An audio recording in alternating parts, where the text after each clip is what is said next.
Le succès commencera lorsque vous commencerez à croire en vous-même. Un vocabulaire plus positif, d'empowerment, vous aidera à avoir plus confiance en vous-même. J'ai fait un épisode là-dessus, sur le vocabulaire positif, le langage positif. Je vous le mettrai en description de cet épisode. Alors, au lieu de dire ça, dites cela. Au lieu de dire je suis nul, je suis mauvais, dites plutôt je vais pratiquer jusqu'à temps que j'y arrive. Non, vous n'êtes pas nul, vous n'êtes pas mauvais.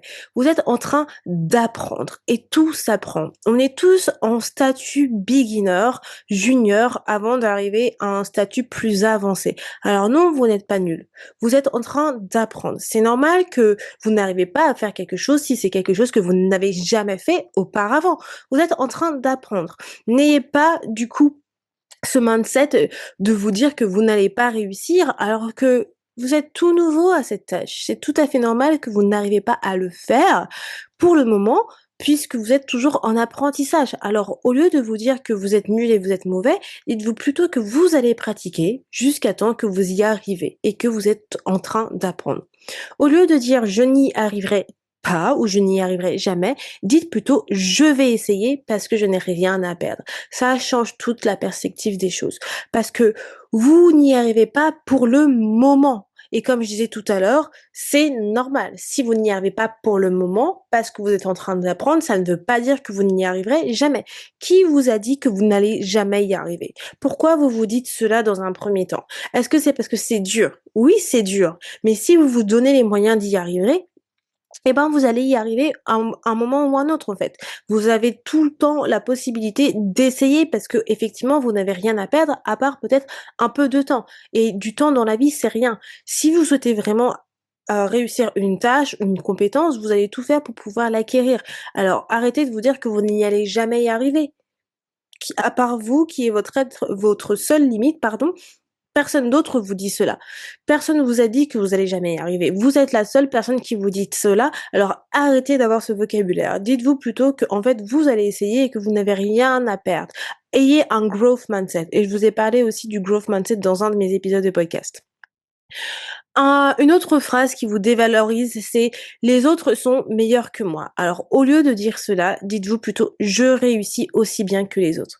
Oui, les autres peuvent être meilleurs que vous. Il y a toujours une personne qui sera meilleure que vous et c'est normal. Dans le monde où on est aujourd'hui, vous allez avoir toujours des personnes qui sont plus intelligentes que vous.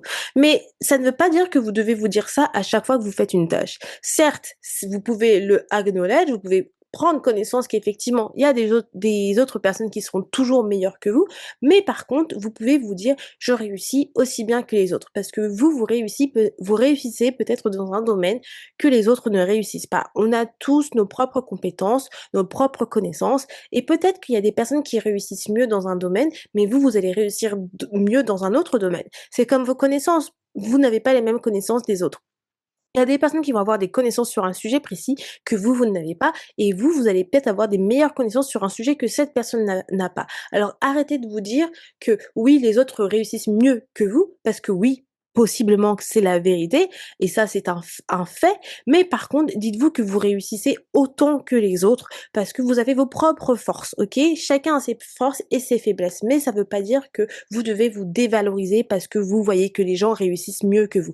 Vous êtes toujours en apprentissage. Peut-être un collègue a des meilleures compétences, a une meilleure capacité à apprendre plus vite que vous sur certaines choses, mais ce n'est pas grave, ça ne veut pas dire que vous n'allez pas y arriver et que vous n'êtes pas autant meilleur que lui. Deuxième phrase qui est dévalorisante et que vous devez changer, c'est de dire: «J'ai peur de faire une erreur». Non, les erreurs font partie du process et nous permettent de nous améliorer. Vous apprenez de vos erreurs. C'est pas grave si vous faites des erreurs, tout le monde fait des erreurs et sans les erreurs, en fait, vous n'apprenez rien. Ça fait partie du process. Donc ne vous dites pas que c'est quelque chose de négatif d'échouer, de faire une erreur. Au contraire, c'est grâce aux erreurs que vous savez ce que vous devez améliorer, ce que vous devez changer. Si vous ne faites pas d'erreur, vous ne saurez jamais ce qui n'est pas bon en fait, ce qui est à changer. Alors vous n'ayez pas peur, ne vous dites pas: «J'ai peur de faire une erreur». C'est OK de faire des erreurs et s'il y a une personne qui vous dit que vous ne devez pas faire d'erreur, et ben, cette personne, c'est peut-être pas un bon manager ou c'est peut-être pas la meilleure personne pour vous conseiller dans votre vie, puisque les erreurs font partie du process. Je n'ai jamais vu une seule personne qui n'a jamais fait d'erreur dans sa vie et même les meilleurs entrepreneurs, les meilleurs acteurs, peu importe, si vous lisez des stories à succès, vous allez voir que justement, on va toujours vous dire que vous apprenez dans les erreurs, vous apprenez dans l'échec, vous n'apprenez pas dans ce qui est confortable et ce qui est parfait. L'autre phrase que vous devez changer et que vous devez dire, c'est plutôt, que vous devez améliorer, c'est: «Je ne sais» quand vous vous dites: «Je ne sais pas comment faire», au lieu de dire ça, dites plutôt que, «Je vais apprendre et m'informer». Si vous ne savez pas faire quelque chose, eh ben, informez-vous. Aujourd'hui, dans le monde où on est, sur internet, sur Google, c'est tellement facile de trouver de l'information. Justement, il y a une infobésité énorme, mais vous pouvez très bien trouver de la bonne information. Donc quand vous dites: «Je ne sais pas faire», si, vous savez très bien faire. Vous savez très bien aller sur Google. Alors, je considère que vous savez aller sur Google et faire une recherche. Si vous savez faire ça, ça veut dire que vous pouvez très bien vous former, à ce que vous ne savez pas, faire aujourd'hui. Donc comment dire? Ne vous dénigrez pas, ne vous dévalorisez pas à vous dire que vous ne savez pas faire quelque chose, alors qu'en fait, si, vous pouvez très bien avoir ce growth mindset pour vous dire que tout est à votre portée et que vous pouvez très bien trouver de l'information pour pouvoir faire cette chose. Clairement, quand il y a une chose que je ne sais pas faire, Google, c'est mon meilleur ami. Vraiment, c'est mon meilleur ami que vous pouvez avoir. Aujourd'hui, maintenant, on a aussi ChatGPT. ChatGPT peut devenir votre deuxième best friend. Clairement, vraiment, je vous assure que dans l'ère où on est, vous avez trop de ressources, heu, vraiment utilisables. Google, ChatGPT, vous demandez, il vous trouve une réponse en quelques secondes. Donc, que ça soit l'un ou l'autre, si vous ne savez pas quelque chose, regardez sur internet. À chaque fois que je ne sais pas quelque chose, je regarde sur internet. Même la chose la plus stupide au monde.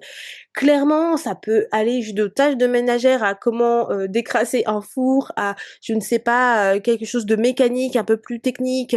Hem voilà, je vais toujours regarder sur internet quand il y a une chose que je ne sais pas faire. Pourquoi? Parce que j'ai des ressources à ma disposition et je ne veux pas être dans le mindset où je ne peux pas faire quelque chose. Je me dis toujours: «Je suis, en apprentissage et j'ai toujours cette possibilité de faire quelque chose». Je ne vais pas abandonner parce que c'est difficile, en fait.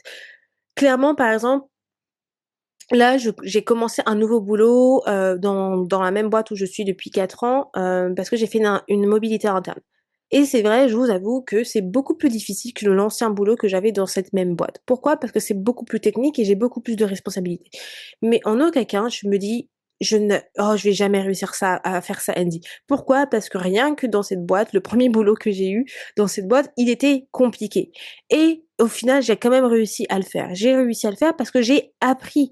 J'ai toujours appris et je me suis surpassée, je me suis challengée à me dire: «Je peux le faire» et déjà rien que quand vous avez cette pensée en vous disant: Vous pouvez le faire», ça change tout. C'est que vous partez avec ce mindset, ce growth mindset que rien n'est impossible, que vous pouvez réussir et quand vous avez justement, ces pensées positives-là et ben, ça veut dire que vous allez aller dans la bonne direction quoi qu'il en soit. Et la dernière phrase que vous devez arrêter de vous dire, c'est: «J'abandonne, c'est trop difficile». Là encore, rien n'est difficile lorsqu'en fait on a la possibilité d'apprendre et de s'améliorer. Donc arrêtez de vous limiter sur: «J'abandonne, c'est trop difficile». Non! Pourquoi vous abandonnez, c'est trop difficile? C'est trop difficile. Est-ce que vous avez tout essayé en fait pour pouvoir réussir? C'est ça qu'il faut que vous vous pensez. À quel point vous abandonnez? Vous abandonnez, est-ce que vous avez essayé une ou 2 fois? Une ou 2 fois, c'est pas assez en fait. Clairement, à partir du moment où vous pouvez abandonner, c'est OK d'abandonner, mais quand vous abandonnez, est-ce que vous avez tout essayé avant d'abandonner? Et c'est toujours ce que je me pose la question. Est-ce que j'ai tout essayé avant d'abandonner? Si vous abandonnez au bout de 2 fois, 3 fois, pour moi, c'est pas assez. Après, on est tous différents, mais moi, si au bout de 3 fois, je me dis: «Mais en fait, tu as pas essayé, tu as essayé que 3 fois et si tu as essayé la même chose pendant 3 fois, bah, en fait, si 3 fois ça n'a pas fonctionné avec la même stratégie, essaye une autre stratégie». Donc là, par exemple, quand vous vous dites: «J'abandonne, c'est trop difficile», OK, pourquoi vous abandonnez? Qu'est-ce qui fait que c'est trop difficile? Quelle méthode vous avez utilisée? Peut-être que c'est la méthode que vous utilisez qui ne vous correspond pas. Par exemple, si vous êtes dans un processus d'apprendre, là, par exemple, dans mon nouveau boulot, si par exemple, je me dis qu'il y a quelque chose qui est trop difficile pour moi, est-ce que voilà, c'est peut-être la méthode que j'utilise pour apprendre cette chose qui ne me correspond pas? Donc peut-être que je dois utiliser une autre méthode d'apprentissage. Donc arrêtez de vous dire que non, c'est trop difficile. Tout est à votre portée encore Et rien n'est difficile. En tout cas, pour moi, je trouve que rien n'est difficile car vous pouvez toujours apprendre. Vous êtes toujours dans un processus d'apprendre et de vous améliorer. Donc, ne vous limitez pas à vous dire: «Oh, c'est trop difficile». Vraiment, il faut vraiment avoir ce growth mindset. Donc, je vous invite vraiment à regarder, enfin à regarder, c'est pas à regarder plutôt, à écouter mon épisode sur le growth mindset que j'ai fait parce que vous ça va vous ouvrir les yeux sur comment vous pouvez en fait plutôt, utiliser un meilleur vocabulaire aussi positif parce que j'en parle aussi dans cet épisode, mais je vais vous mettre aussi en description de cet épisode, l'épisode de Fil Positif où je parle donc du langage positif. Voilà les amours pour cet épisode aujourd'hui. Encore une fois, si vous me regardez sur YouTube, dites-moi hi, hi Andy, mettez un petit like ou suivez-moi sur Instagram, sur Feel Positive Official pour suivre mes aventures, bah, justement avec ma boîte, pour avoir un meilleur mindset, avoir de la bonne humeur, de la bienveillance, du sourire. Voilà, pour avoir des good vibes tout simplement. Et moi, je vous dis à demain pour un nouvel épisode où on va parler en fait des 4 hormones du bonheur. Donc je vous dis à demain les amours. Ciao tout le monde!